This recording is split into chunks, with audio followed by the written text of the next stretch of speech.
Banyak orang mengira mereka hidup, padahal sebenarnya mereka masih tertidur. Saat kau mulai sadar, itulah awal spiritual awakening. Pernahkah kalian menjadi seseorang yang baru setelah memiliki kesadaran yang baru, yang seolah kesadaran itu bangun setelah kalian melewati fase-fase kesulitan dalam hidup? Dan itu terjadi bersamaan dan berurutan. Misalnya kehilangan. Kalian kehilangan pasangan. Di saat yang sama, kalian harus kehilangan mungkin tempat tinggal, kehilangan pekerjaan, atau bahkan kehilangan kepercayaan. Atau beberapa momen yang membuat penderitaan batin. Ini biasa disebut dengan dark night of the soul, atau disebut dengan masa-masa kelam, masa di mana penuh dengan kebingungan, bahkan rasa kehilangan arah. Tapi di fase itu kalian gak memilih untuk depresi atau menyerah begitu saja. Tapi justru di saat itu kalian ingin bangkit dari kondisi tersebut. Saat-saat kalian sudah berhasil melewati fase-fase kesulitan dalam hidup, dan di saat itu kalian timbul suatu kesadaran yang baru, kalian menjadi orang yang lebih tenang, lebih dewasa, lebih bijaksana, lebih damai. Disitulah yang dinamakan dengan spiritual awakening. Tahun 2017 hingga tahun 2021 adalah fase kesulitan hidupku yang pertama yang aku jalani, yaitu ketika aku 4 tahun menganggur.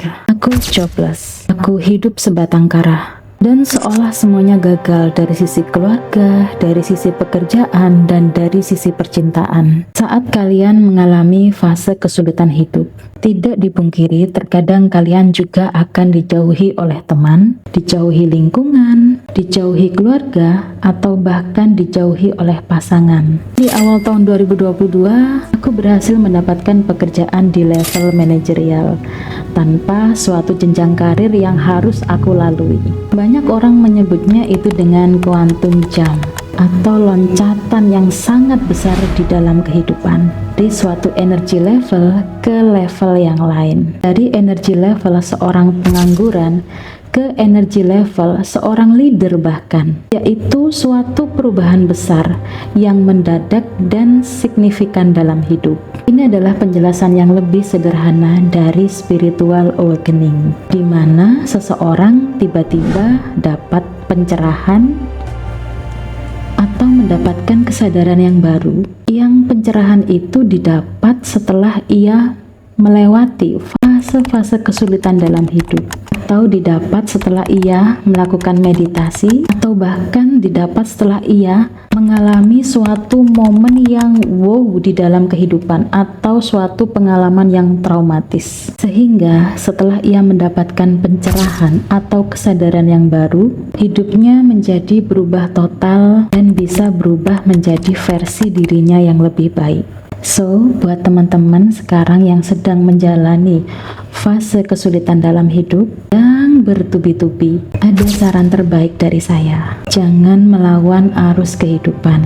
Saat arus kehidupan itu membawamu kepada luka-luka, ikuti saja alurnya. Kalau kamu berusaha melawan arus, kamu akan semakin terluka, kamu akan semakin lelah. Kamu tak pernah tahu arus itu akan membawamu kemana. Saat kamu sudah tidak berdaya, tidak ada seseorang pun yang membantumu, atau kalian benar-benar sendiri, situlah saatnya kamu mengenal Tuhanmu. Bila sebelumnya mungkin bagi yang muslim, kalian belum pernah sholat sunnah, atau mungkin kalian jarang ibadah wajib, ada baiknya kalian mengenal Tuhan, kalian mengenal alam semesta. Kalian harus sadar bahwa ketika tidak ada manusia yang peduli saat ini kepadamu, terhadap apa yang sedang kamu alami saat ini, kembalilah kepada Tuhan, beribadahlah dari hatimu. Setelah itu, kalian bisa tenangkan pikiran dengan cara meditasi.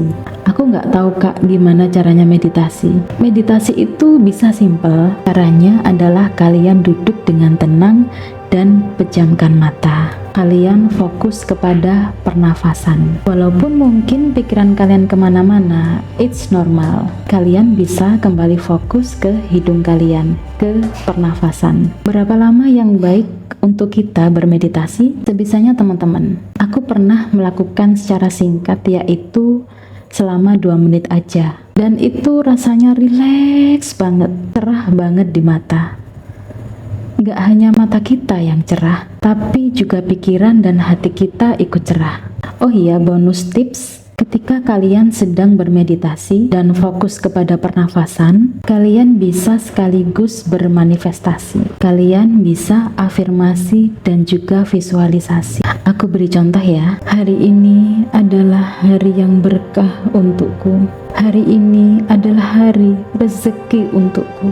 Hari ini hidupku akan lebih baik dan lebih baik dalam segala hal. Rezeki datang dari arah terduga dan tidak terduga. Contohnya seperti itu ya.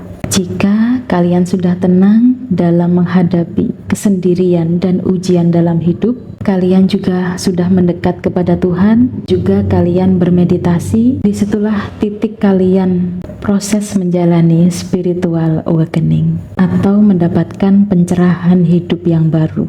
Sehingga kalian akan mendapatkan ketenangan batin dan juga tentunya hidup menjadi lebih bermakna. Dan setelah kalian tercerahkan, kalian akan merasa terhubung kepada alam semesta dan juga energi yang lebih besar, tentunya Tuhan yang Maha Kuasa. Kalau pikiran dan hati kalian sudah tenang, pikiran dan hati kalian akan menjadi jernih.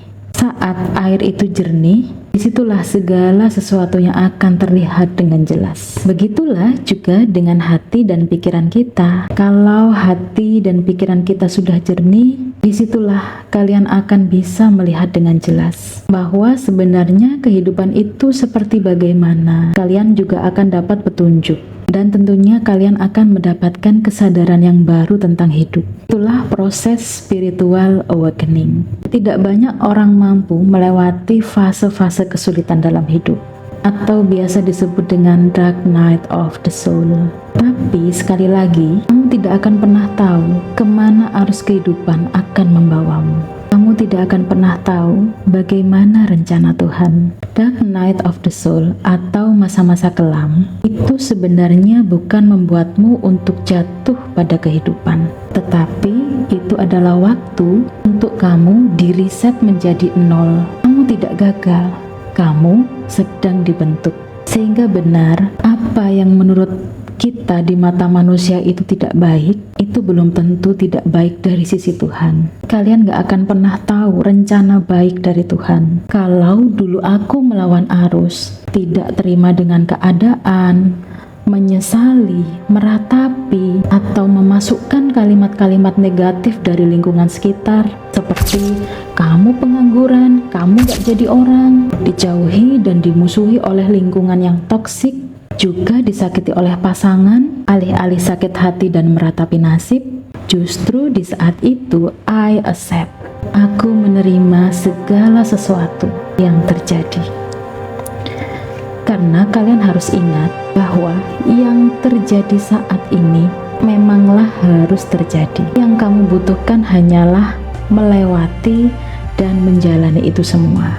I accept and I forgive. Memaafkan semua mereka yang telah menyakitiku saat itu. Memaafkan lingkungan yang toksik itu. Itulah fase di mana kita setuju, kita diriset oleh alam semesta. Kita dinolkan. And then kalian tahu, saat kita sudah nol, menyatu pada arus kehidupan, tidak berontak, menerima, justru di saat itu kita tercerahkan. Kalau kita tidak dinolkan oleh alam semesta, kita akan selalu salah jalur. Mungkin kalau tidak dengan kejadian itu, aku masih terjebak dalam lingkungan yang toksik, pada pasangan yang toksik, red flag atau apapun itu. Dan mungkin aku tidak akan memperoleh hadiah dari alam semesta berupa pekerjaan yang penuh opportunity, serta kehidupan yang aku butuhkan seperti saat ini, seperti ketenangan, kedamaian, dan abundance. Yang perlu kalian ingat, spiritual awakening ini bukanlah proses akhir, melainkan sebuah awal yang baru. Jangan lupa subscribe, karena di channel ini kita akan membahas seputar tentang spiritual awakening, healing, dan self-growth. I accept, I learn, I grow, and I'm abundance. Seutuhnya hidup. Sampai jumpa.